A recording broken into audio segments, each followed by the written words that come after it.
Hi, പുതിയൊരു കഥ തുടങ്ങുകയാണ്. എല്ലാവരുടെയും സപ്പോർട്ട് പ്രതീക്ഷിക്കുന്നു കേട്ടോ. ചങ്കിലക്കാക്കി ഭാഗം 1. എന്റെ വസ്ത്രങ്ങൾ പിടിച്ചു വലിച്ച് ഊരിക്കളഞ്ഞിട്ടും ലജ്ജയുടെ ഒരു ഇരുമ്പ് കവചം എന്റെ ശരീരത്തിൽ ബാക്കിയായിരുന്നു. അതെന്റെ ചലനങ്ങളെ അന്തസ്സില്ലാത്തവയാക്കി മാറ്റിയിരുന്നു. എന്റെ നഗ്ന ശരീരത്തിന്റെ ഓരോ രോമകൂപവും ഓരോ തുറന്ന കണ്ണാണെന്നും ആ കണ്ണുകളിലെല്ലാം അവജ്ഞയാണെന്നും എനിക്ക് തോന്നിയിരുന്നു. സുഖക്കേട് പിടിച്ചപ്പോൾ എന്റെ ഒടുവിലത്തെ ആ അടിവസ്ത്രവും തനിയെ അഴിഞ്ഞു വീണു. പരിപൂർണമായും കീഴടങ്ങുവാൻ പഠിച്ച എന്റെ ശരീരം. എന്റെ കാലുകൾ പിണഞ്ഞു. വിറയലോടെ ഞാൻ അടുത്ത വരിക്കായി കണ്ണുകൾ കൊണ്ട് പരതി. കനത്ത നിശബ്ദത. വൈഗ! എന്റെ ചെവിയിലെ അന്തരാളങ്ങൾ വരെ ആ സിസ്റ്റർ റോസ്ലിന്റെ ശബ്ദം തുളച്ചു കയറി. ഞാൻ ഞെട്ടിപ്പടഞ്ഞ് എഴുന്നേറ്റു. ഒപ്പം തന്നെ എന്റെ പ്രിയ എഴുത്തുകാരി മാധവിക്കുട്ടിയുടെ എന്റെ കഥ എന്ന പുസ്തകവും എടുത്ത് പൊക്കിപ്പിടിച്ചു നിന്ന് കണ്ണടച്ച് ഒറ്റ കുമ്പസാരമായിരുന്നു. സോറി സിസ്റ്റർ, അറിയാണ്ട് വായിച്ചു പോയതാ. ഇനി റിപ്പീറ്റ് ചെയ്യില്ല, പ്ലീസ്. സിസ്റ്ററിന്റെ പൊട്ടിത്തെറിക്ക് കാതോർത്ത ഞാൻ കേട്ടത് കുട്ടികളുടെ പൊട്ടിച്ചിരിയായിരുന്നു. സിസ്റ്റർ ഇടുപ്പിൽ 2 കൈയും കുത്തി എന്നെ നോക്കി കണ്ണുരുട്ടുന്നു. ഞാൻ എന്താ സംഭവിക്കുന്നതെന്ന് മനസ്സിലാവാതെ ദയനീയമായി അനുവിനെ നോക്കി. അവൾ തലയ്ക്ക് കൈയും വെച്ചിരുന്ന് പല്ലിറുക്കി കടിച്ചുകൊണ്ട് പറഞ്ഞു, പൊട്ടത്തി, നിനക്കൊരു വിസിറ്റർ ഉണ്ടെന്ന് പറയാനാ നിന്നെ സിസ്റ്റർ വിളിച്ചത്. അല്ലാതെ നീ വായിക്കുന്നതൊന്നും സിസ്റ്റർ കണ്ടിട്ടില്ല. ശിവ ശിവ, വടി കൊടുത്തല്ലോ, അടി വാങ്ങുക തന്നെ. ഞാൻ ദയനീയമായി അവളെ നോക്കി ഇളിച്ചു കാണിച്ചു. അവളെ മാത്രമല്ല, സിസ്റ്ററിനെയും. എനിക്ക് വിസിറ്റർ ഉണ്ടെന്ന് പറയാൻ വന്ന ശിപായിയും എന്നെ നോക്കി ചിരിക്കുന്നുണ്ട്. സിസ്റ്റർ റോസ്ലിൻ എന്നെ അടുത്തേക്ക് വരാൻ ആംഗ്യം കാണിച്ചു. ഞാൻ മന്ദം നടന്നു. അപ്പോഴും എന്റെ കയ്യിൽ ആ പുസ്തകം ഉണ്ടായിരുന്നു. ഞാൻ അടുത്തെത്തിയപ്പോൾ തന്നെ എന്റെ കയ്യിലെ പുസ്തകം സിസ്റ്റർ വാങ്ങിവെച്ചു. അതിലേക്കൊന്ന് നോക്കിയിട്ട് എന്നെ നോക്കി പറഞ്ഞു, വൈഗലക്ഷ്മിക്ക് ഒരു പിരി കുറവാണെന്ന് എനിക്ക് അറിയായിരുന്നു. പക്ഷെ ഈ ആഭാസമൊക്കെ ക്ലാസ് ടൈമിലിരുന്ന് വായിക്കാൻ മാത്രം ഗുരുതരമാണ് തന്റെ പ്രശ്നമെന്ന് എനിക്ക് അറിയില്ലായിരുന്നു. എന്നെ കണ്ടിട്ട് അടുത്ത ക്ലാസ്സിൽ കയറിയാൽ മതി. Now you can go. എന്നെ നോക്കി പുറത്തേക്ക് വിരൽ ചൂണ്ടി സിസ്റ്റർ ആക്രോശിച്ചു. ഞാൻ ഒന്നും മിണ്ടാതെ തിരിഞ്ഞ് മന്ദം കാൽ വെച്ചുവെങ്കിലും എന്തോ അങ്ങനെ ചുമ്മാ പോകാൻ എനിക്ക് തോന്നിയില്ല. മറ്റൊന്നും കൊണ്ടല്ല, ആഭാസാത്രേ. ഇല്ല, എനിക്ക് മറുപടി പറയണം. വാതിൽ വരെ എത്തി ഞാൻ നിന്നു. സിസ്റ്ററെ, ഇതിലെവിടെയാണ് സിസ്റ്ററെ ആഭാസം? അല്ലെങ്കിൽ തന്നെ എന്താണ് ഈ ആഭാസം? ഒരാളുടെ ആവശ്യം മറ്റൊരാൾക്ക് അനാവശ്യമാകുമ്പോഴല്ലേ അത് ആഭാസമാവുന്നേ? ഈ പ്രണയവും കാമവും ചുംബനവും ഒക്കെ ആഭാസമാണെങ്കിൽ നിങ്ങൾ ഈ ഇംഗ്ലീഷ് സാഹിത്യത്തിന്റെ ക്ലാസ് മുറികളിലെല്ലാം പഠിപ്പിക്കുന്ന British poetry, American poetry, Shakespeare drama, ഇതിലൊക്കെ ഇതൊക്കെ തന്നെയല്ലേ? അപ്പോ അത് ആഭാസമല്ലേ? കനത്ത നിശബ്ദത. ഇപ്പോ സിസ്റ്ററിന്റെ BP പരിശോധിച്ചാൽ BP അപ്പാരറ്റസ് പൊട്ടിത്തെറിച്ചേനെ. ഞാൻ സിസ്റ്ററിന്റെ മുഖത്തെ ഭാവവ്യത്യാസങ്ങൾക്കനുസരിച്ച് പിന്നോട്ട് ചുവടുകൾ വെച്ചു. Get out! എന്റെ ക്ലാസ്സിൽ ഇനി തന്നെ കണ്ടുപോരുത്. You are wasting other students time also. മേലില് എന്റെ കൺമുന്നിൽ പോലും വരരുത്. ഞാൻ ഒന്നും അറിയാത്ത ഭാവത്തിൽ പുറത്തേക്ക് നടന്നു. അപ്പോഴാണ് ഓർത്തത്, എന്റെ പുസ്തകം എങ്ങനെ വാങ്ങും? സിസ്റ്ററിന്റെ കയ്യിലല്ലേ. അയ്യോ, എനിക്ക് ബാക്കി വായിക്കണം, ഇന്ന് തന്നെ. ഞാൻ വീണ്ടും ക്ലാസ്സിലേക്ക് വെച്ചു പിടിച്ചു. സിസ്റ്റർ അവിടെ തകർത്ത് ലെക്ചറിംഗ് ആണ്. Excuse me sister. വീണ്ടും എന്റെ ശബ്ദം. സിസ്റ്റർ എന്നെ നോക്കാതെ തന്നെ അസഹിഷ്ണുതയോടെ ചോദിച്ചു, why you are again Vaiga? കുട്ടികളും എന്നെ മിഴിച്ചു നോക്കുന്നുണ്ട്. എന്റെ കഥ ബുക്ക് തന്നില്ല, ഇനി കൺമുന്നിൽ വരാൻ പാടില്ലല്ലോ. ഞാനാണേ അത്യധികം താഴ്മയോടെ അങ്ങോട്ട് പറഞ്ഞു. ഓഹ് ജീസസ്! നെടുവിരിപ്പോടെ തലയിൽ കൈവച്ചിട്ട് സിസ്റ്റർ ബുക്ക് തന്നു. ഞാൻ വേഗം ചെന്ന് ബുക്ക് വാങ്ങി. എന്നെ നോക്കി കൈകൂപ്പി സിസ്റ്റർ പറഞ്ഞു, ഫോർ ഗോഡ് സേക്ക്, ഇനി ഇങ്ങോട്ട് വരരുത്. തിരുവസ്ത്രം അണിഞ്ഞ് ഒരു കുട്ടിത്താറാവിനെ പോലെ തല കുമ്പിട്ട് നിൽക്കുന്ന ആ സാധുവിനെ കണ്ടപ്പോൾ എനിക്ക് ചിരി വന്നു. ചിരിച്ചാൽ പിന്നെ കഴിഞ്ഞില്ലേ കഥ. ഞാൻ ചെറു ചിരിയോടെ പുറത്തിറങ്ങി. വിസിറ്റേഴ്സ് ആരാവും? ഞാൻ ഇന്നും കൂടെ കോളേജിൽ വരുള്ളൂ. നാളെ തൊട്ട് 10 ദിവസം ഞാൻ അവധിയാണ്. ഞാൻ ആരാണെന്നല്ലേ കുറച്ചു മുന്നേ പറഞ്ഞില്ലേ? വൈഗ.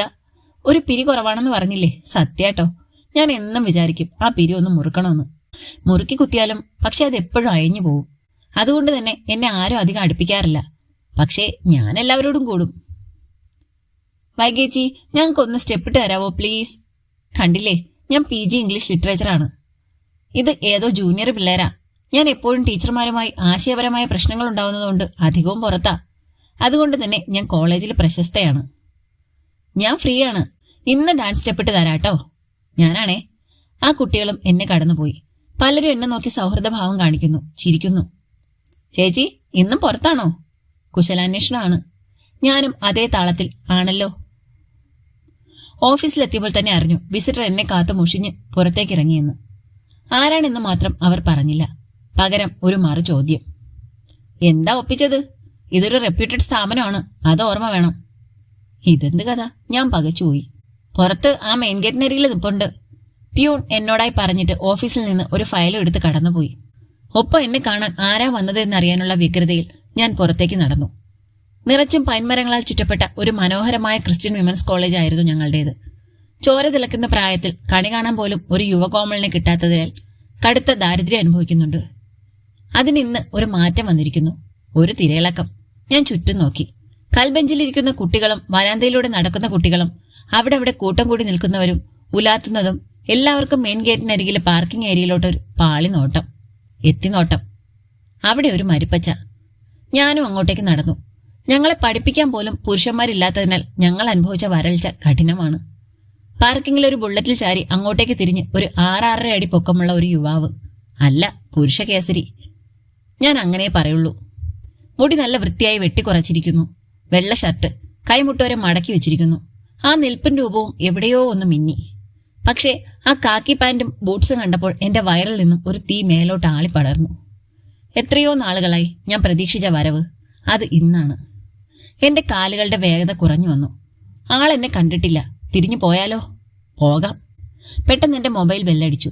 ഒപ്പം ആൾ തിരിയുകയും ചെയ്തു. കയ്യിൽ മൊബൈലും ഉണ്ട്. ഞാൻ മൊബൈൽ എടുക്കുന്നതിന് മുന്നേ അത് കട്ടായി. ആ തീക്ഷ്ണതയേറിയ നോട്ടം താങ്ങാനാവാതെ ഞാൻ ബാഗിൽ മൊബൈൽ തപ്പിയെടുക്കാൻ ഭാവിച്ചു. ഞാനാ വിളിച്ചത്. പെട്ടു. ഇനി അതുമില്ല. ഇയാളുടെ മുഖത്ത് തന്നെ നോക്കണമല്ലോ ഈശ്വര. ഞാൻ അയാളെ നോക്കി ഒന്ന് പരിചയഭാവത്തിൽ ചിരിക്കാൻ ശ്രമം നടത്തി. പക്ഷേ ആ കണ്ണുകളുടെ അപരിചിതത്വവും ഗൗരവവും എന്നെ പഠിക്കും പോലെയുള്ള നോട്ടവും എന്നിലെ ആ ചിരിയെ മരവിപ്പിച്ചു. ഏതാനും നിമിഷം മൗനം ഞങ്ങൾക്കിടയിൽ തളം കെട്ടി. എനിക്ക് പിന്നിൽ വന്നു നിന്ന് കറങ്ങിയ 1-2 തരുണിമണികളെ പുള്ളി ഒന്ന് നോക്കി മീശ പിരിച്ചു. അവർ നിന്നിടം ശൂന്യം. വൈഗ, എന്താണ് ഉദ്ദേശം? കയ്യും പിണച്ചു കെട്ടി ബുള്ളറ്റിൽ ചാരി നിന്ന് എന്നോട് ചോദിച്ചു. ശാന്തമായിരുന്നു ആ സ്വരം. ഗൗരവം ഒട്ടും കുറഞ്ഞിട്ടുമില്ല. അത് ഇപ്പോഴാണോ ചോദിക്കുന്നത്? ഞാനും അതേ ഗൗരവത്തിൽ ചോദിച്ചു. അയാൾ എന്നെ അടിമുടി നോക്കി. നാടടക്കം കല്യാണം ക്ഷണിച്ചു. അന്ന് പെണ്ണുകാണാൻ വന്നപ്പോഴേ ഞാൻ പറഞ്ഞിരുന്നു, ഈ കല്യാണത്തിൽ നിന്ന് നീയായിട്ട് ഒഴിയാൻ. മറ്റന്നാ കല്യാണമാണ്. ഇത്രയും നാൾ ഞാൻ ക്ഷമിച്ചത് നിന്റെ മനസ്സിൽ ആരെങ്കിലും ഉണ്ടെങ്കിൽ ഒളിച്ചോടി പോകുന്നുണ്ടേ പോവാൻ വേണ്ടിയിട്ടാണ്. ഈശ്വര, ഇതെന്ത് കഥയാണ് ഈ കാക്കി പറയുന്നത്? അതാരാ? ഞാനറിയാത്ത ഒരാള്. ഞാൻ അയാളെ കണ്ണു വീഴ്ച നോക്കി. അയാൾ എന്റെ അരികിലേക്ക് നടന്നു വന്നു. ദേ, ഒരു കാര്യം ഞാൻ പറഞ്ഞേക്കാം. ഒരു ഒളിച്ചോട്ടാണ് നിന്റെ മനസ്സിലെങ്കിൽ ഇന്ന് രാത്രി അല്ലെങ്കിൽ നാളെ രാത്രി പൊക്കോണം. ഞാനും എന്റെ വീട്ടുകാരും കല്യാണ പന്തലിലെത്തിയിട്ടാണ് നീ മുങ്ങുന്നതെങ്കിൽ എന്റെ പൊന്നു മോളെ, നിന്നെ നിന്റെ മറ്റവനെ ഞാൻ വലിച്ചേറി പട്ടിക്കിട്ട് കൊടുക്കും. നിനക്കറിയില്ല ഈ അർജുനെ. കേട്ടോടി തവളക്കണ്ണി. പല്ലിറുക്കി ശബ്ദം താഴ്ത്തി വിരൽ ചൂണ്ടി അത്രയും എന്നോട് പറഞ്ഞിട്ട് കാക്കി വണ്ടിയിൽ കയറിയിരുന്നു. കൂളിംഗ് ഗ്ലാസ് എടുത്ത് കണ്ണിൽ വെച്ച് വണ്ടി ഓടിച്ചു പോയി. എന്റെ പിരി ഒന്നുകൂടി പോയി. എന്നാലും അതാരാ എന്റെ മറ്റവൻ? തവളക്കണ്ണോ? ആർക്ക്? ഞാൻ കണ്ണിൽ തപ്പി നോക്കി. ഈ കാക്കിക്കല്ലയോ ആനച്ചെവിയും കങ്കാരുവിനെ പോലത്തെ കഴുത്തും? വട്ടൻ. തിരിച്ച് കുട്ടികൾക്കിടയിലേക്ക് ചെല്ലുമ്പോൾ എല്ലാവർക്കും അറിയണം അതാരാ എന്ന്. ഞാൻ എന്റെ കസിനാണെന്ന് പറഞ്ഞു. അല്ലാതെ എന്റെ കല്യാണക്കാര്യം ആരോടും ഒന്നും പറഞ്ഞിട്ടില്ല. പിന്നെ എന്റെ ആത്മസുഹൃത്ത് അനുവിനോട് പറഞ്ഞിട്ടുണ്ട്. ഞാൻ ഹോസ്റ്റലിലാണ്. ഞാനിവിടെ PGക്ക് ചേർന്നിട്ട് 1 വർഷമേ ആയിട്ടുള്ളൂ. എന്റെ നാട്ടിലാണ് ഞാൻ ഡിഗ്രി വരെ പഠിച്ചത്. നാടെന്ന് പറഞ്ഞാൽ ഗ്രാമമൊന്നുമല്ല, തൃശ്ശൂർ ടൗൺ തന്നെയാണ്. ഈ കോളേജ് ഇപ്പോൾ വന്ന അർജുനേട്ടന്റെ നാട്ടിലാണ്. എന്നെ കാണാൻ വന്ന 10ാമത്തെ ചെക്കൻ. കല്യാണത്തിന് താല്പര്യമില്ലെന്ന് എന്നോട് പറഞ്ഞ ഒരേ ഒരു ചെക്കൻ. ഒറ്റ തവണയെ കണ്ടിട്ടുള്ളൂ, അതും പോലീസ് വേഷത്തില്. ഡ്യൂട്ടിക്കിടെ തട്ടിക്കൂട്ടിയ ഒരു പെണ്ണ് കാണല്. പുള്ളിയുടെ അമ്മാവനും എന്റെ അച്ഛനും സുഹൃത്തുക്കളായിരുന്നു. ഒരുപാട് നാൾക്ക് ശേഷമുള്ള അവരുടെ പരിചയം പുതുക്കൽ ഞങ്ങളുടെ വിവാഹാലോചനയിൽ കലാശിച്ചു. അങ്ങനെ ഒരു തട്ടിക്കൂട്ട് പെണ്ണ് കാണൽ.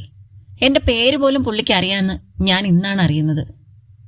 പിന്നെ ഞാൻ എന്തിനാ അയാളെ കെട്ടുന്നതെന്ന് ചോദിച്ചാൽ അത് പറയാട്ടോ. വൈകിട്ട് ഹോസ്റ്റലിലെത്തി. പെട്ടിയും എടുത്ത് നാട്ടിലേക്ക് വിട്ടു. ഒപ്പം അനുവിനെയും കൂട്ടി. എന്നാലും വൈകേ, നിന്റെ SI ചേട്ടൻ ആദ്യമായിട്ട് കോളേജിൽ വന്നിട്ട് ഒന്നും പറഞ്ഞില്ല? ഒന്ന് റൈഡിന് പോകാൻ പോലും വിളിച്ചില്ല? എന്റെ ദേവി, എത്രാമത്തെ തവണയാ ഈ തരുണി എന്നോടിത് ചോദിക്കുന്നതെന്നറിയോ? ഇല്ല ഇല്ല ഇല്ല, ഇതുവഴി പോയപ്പോ ഒന്ന് കയറി, അത്രേ ഉള്ളൂ. ഇനി ഒരു തവണയും കൂടി നീ ചോദ്യം ചോദിച്ചാലുണ്ടല്ലോ. ഞാൻ അവളുടെ നേരെ കണ്ണുരുട്ടി. അവൾ എന്നെ നോക്കി ചുണ്ടുകൊട്ടി തിരിഞ്ഞിരുന്നു.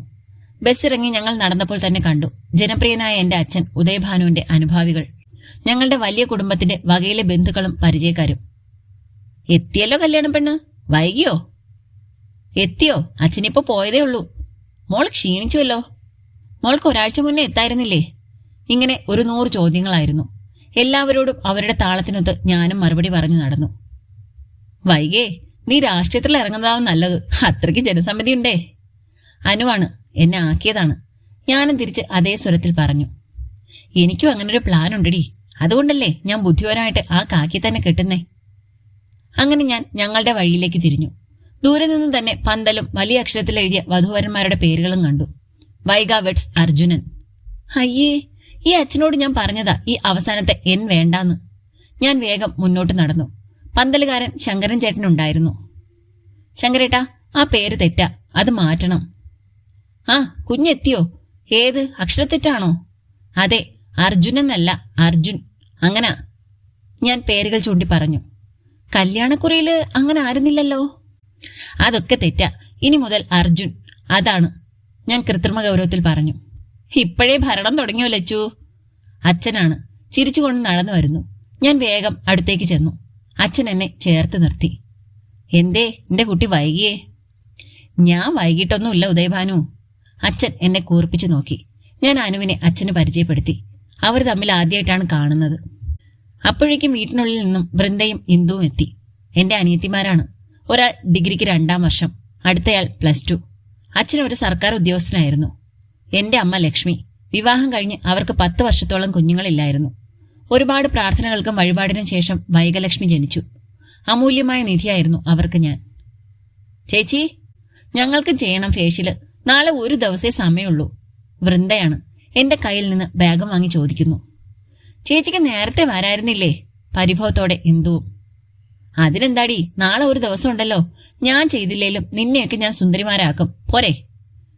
ഇല്ലേൽ ചേച്ചിയുടെ ഹൽദി റിസപ്ഷനും ഒക്കെ ഞാൻ കൊള്ളമാക്കും.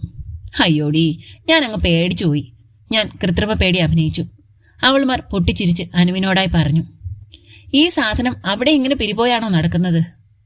ഹേയ്, അവിടെ അവൾക്ക് അങ്ങനെ ഒരു സാധനമേ ഇല്ല. അനുവാണ്. ഞങ്ങൾ പൊട്ടിച്ചിരിച്ചുകൊണ്ട് ഉമ്മറത്തേക്ക് എത്തിയതും കണ്ടു എന്നെ തുറച്ചു നോക്കുന്ന 2 കണ്ണുകളെ. ആ കണ്ണുകളിൽ അമർഷം നിറഞ്ഞിരുന്നു. എന്നെ നിഷേധിക്കാൻ പഠിപ്പിച്ചത്, എവിടെയും എന്റെ അഭിപ്രായങ്ങൾ വെട്ടിത്തുറന്ന് പറയാൻ ശീലിപ്പിച്ചത്, എന്റെ നിലനിൽപ്പിന് വേണ്ടി പോരാടാൻ എനിക്ക് ഞാൻ മാത്രമേ ഉള്ളൂ എന്ന തിരിച്ചറിവ് എനിക്ക് നേടിത്തന്നത് ഈ കണ്ണുകളാണ്. രേവതി ചിറ്റ, ചെറിയമ്മ, വൃന്ദയുടെയും ഇന്ദുവിന്റെയും അമ്മ, എന്റെ അച്ഛന്റെ 2ാം ഭാര്യ. അപ്പോ എന്റെ അമ്മ എവിടെയെന്നാവും? എനിക്ക് 6 മാസം ഉള്ളപ്പോ ഒരു അപകടത്തിൽ മരണപ്പെട്ടു. കുഞ്ഞായ എന്നെ നോക്കാനായി അച്ഛൻ രേവതി ചിറ്റയെ കല്യാണം കഴിച്ചു. എന്നെ നോക്കാൻ വന്ന രേവതി ചിറ്റയുടെ മക്കളെ ഞാൻ നോക്കണം, മറ്റു പണികളൊക്കെ ഞാൻ ചെയ്യണമെന്ന അവസ്ഥയിലേക്ക് കാര്യങ്ങൾ മാറിയപ്പോ പിന്നെ ഞാൻ നിഷേധിയായി. മൂത്തവരെ ബഹുമാനം ഇല്ലാത്തവളായി, പിരിപോയവളായി, കെട്ടിലമ്മയായി. എന്താ പറയാ, ഇപ്പോ ഈ പറഞ്ഞതൊക്കെ സത്യാണ്. ത്രിസന്ധ്യ നേരത്തെ അട്ടഹാസം. നേരത്തെ കാലത്തെ വീട്ടിലെത്തില്ല, നാട്ടുകാരെ കൊണ്ട് ഓരോന്ന് പറയിപ്പിക്കാൻ.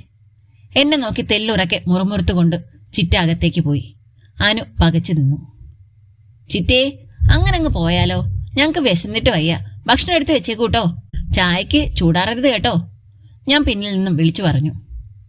ഇതാണോ ചിറ്റ? അവൾ എന്നോടായി ചോദിച്ചു. അതേലോ. ഞങ്ങൾ വന്ന് കുളിച്ച് വേഷം മാറി. താഴെ അച്ഛനോടൊപ്പം എല്ലാവരും ഒരുമിച്ചിരുന്ന് ഭക്ഷണം കഴിച്ചു. ചിറ്റയും ഉണ്ടായിരുന്നു. പുള്ളിക്കാരി മൗനമാണ്. ഞാൻ വാതോരാതെ വർത്താനം പറഞ്ഞു. വൃന്ദയും ഇന്ദുവും എന്റെ കുഞ്ഞിലെ അബദ്ധങ്ങളും അനു എന്റെ കോളേജിലെ അബദ്ധങ്ങളും ഒക്കെ പറഞ്ഞു ചിരിച്ചു. കോമാളികളുടെ കേളികൾ ഒരിക്കലും അവസാനിക്കില്ല. വീട്ടിലൊരെണ്ണം നല്ലതാ. ഞങ്ങൾക്ക് ഇവളെ പോലെ എപ്പോഴും ഇതുപോലത്തെ ഓരോ വിടുത എഴുന്നള്ളിക്കും. അത് കേട്ട് മറ്റുള്ളവർക്ക് ചിരിക്കാലോ. കുട്ടിയുടെ വീട്ടിലുണ്ടോ ഇങ്ങനെ ഒരു കോമരം? എന്നെ നോക്കി പുച്ഛം വാരി വിതറി ചിറ്റ പറഞ്ഞു. പുള്ളിക്കാരി കഴിച്ച പാത്രം എടുത്തുകൊണ്ട് എഴുന്നേറ്റു. എല്ലാരും പെട്ടെന്ന് നിശബ്ദരായി. അനു ദയനീയമായി എന്നെ നോക്കി. വൃന്ദയും ഇന്ദുവും വേദനയോടെ എന്നെ നോക്കുന്നുണ്ട്. അച്ഛൻ നിശബ്ദനായിരുന്നു. അതെന്നും അങ്ങനെയാണല്ലോ. പക്ഷെ വൈക അങ്ങനല്ല കേട്ടോ.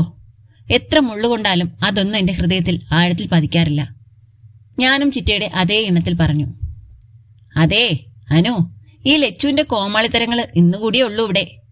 ഇനി മുതൽ ഇവിടെ രേവതി തമ്പുരാട്ടി, എന്റെ ഈ ചിറ്റയുടെ തുള്ളലാണ്.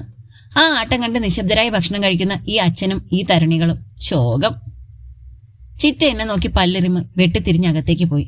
അത് കണ്ടപ്പോ എനിക്ക് എന്താ ഒരു സുഖം. തുടരും. അടുത്ത പാർട്ടുമായിട്ട് അടുത്ത ദിവസം കാണാം കേട്ടോ.